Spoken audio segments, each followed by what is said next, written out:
tree spiking. A Washington Post article about 30 years ago, 1990, called tree spiking an eco-terrorist tactic. The article went on to label it as a type of guerrilla warfare, saying, quote, this is the Washington Post, tree spikes are among the most vicious of the strategies. While the tree is still in the forest, a spike is driven in at an angle so the head is hidden in the bark. It can shatter a chainsaw on impact, sending pieces of razor-sharp steel flying.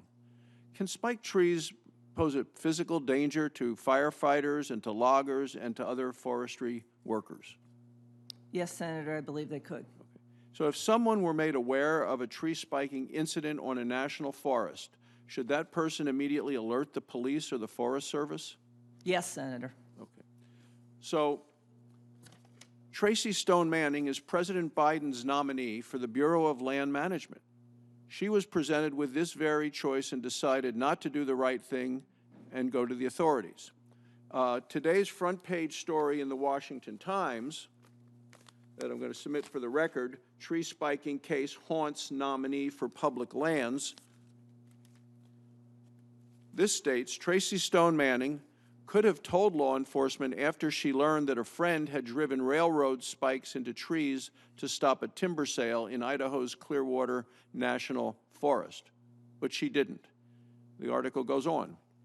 Instead, Ms. Stone Manning rented a typewriter and rewrote the anonymous letter to the U.S. Forest Service describing the locations of the booby-trapped trees. She corrected spelling errors, removed some profanity. At her friend's request, she mailed the letter. So, Mr. Chairman, I have a unanimous consent.